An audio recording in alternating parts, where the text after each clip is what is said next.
By changing the law, there are going to be some unintended consequences. One I hadn't No thought two about ways before about it. is Tony James from Blackstone made some comments to Ben White where he says the whole idea of strict limits on interest deduction he thinks are very dangerous. He says it will be the only economy in the world that has such a strict limit on deductions. He says U.S. companies will borrow abroad, build a plant abroad, and hire people abroad.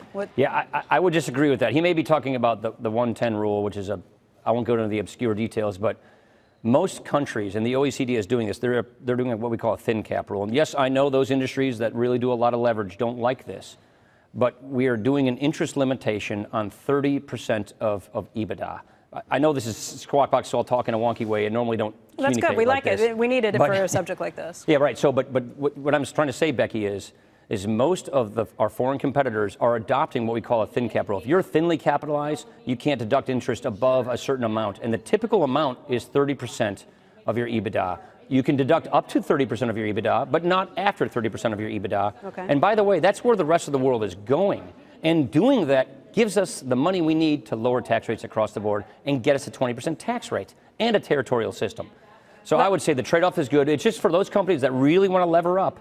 You can lever up. That's fine. Go ahead and do that. You just won't be able to deduct all of those interest costs, because what that does then, we believe it makes us safer and sounder, less leverage, more equity, less debt, healthier economy, and a 20% tax rate. That's a very thoughtful response. Let me tell you about something else Tony James doesn't like. He doesn't like that you guys are messing with carried interest by changing it to 3 years instead of 1. I don't think you're going far enough. I mean, I think it's income.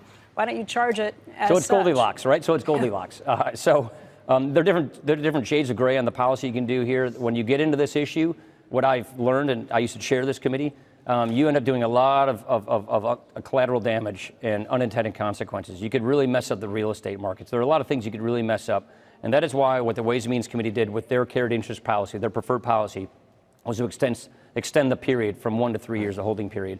So it's not fast cash, so that it's actual, money that actually stays there in order to enjoy long-term capital gains. For carried interest, you still have the shorter holding period for normal capital gains, but just not for carried interest. We think that's the smarter policy, and we think that's the policy that's surgical and doesn't have a lot of unintended consequences. Hey, Speaker, you are clearly steeped in all of these details, and I'm afraid to talk about it, but we had an interview yesterday with Diane Black where we talked about carried interest. We asked about carried interest, and it was relatively clear, I think, to most viewers, and I hate saying this, that I don't think she either understood the question, or worse, I don't think she understood what carried interest was and the details of it.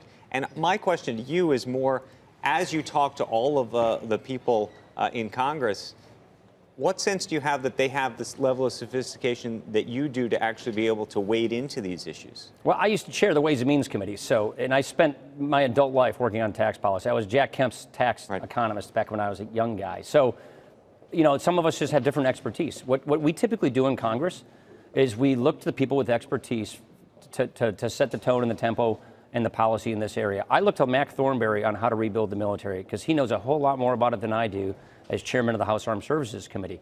You specialize in Congress. That's what you do. You can't be a jack of all trades, because otherwise you're a mile wide and an inch thick. So you specialize, and you look to the people that share your principles, that have your values, on those people who specialize, and work with them on those issues. That's just how it works in Congress. That's how it should work in Congress. But to speak, Diane, she knows what she's talking about. She knows these issues. She's a member of the Ways and Means Committee. She's the chairman of the Budget Committee. So my guess is she probably just didn't get the question right. Hey there, thanks for checking out CNBC on YouTube. Be sure to subscribe to stay up to date on all of the day's biggest stories. You can also click on any of the videos around me to watch the latest from CNBC. Thanks for watching.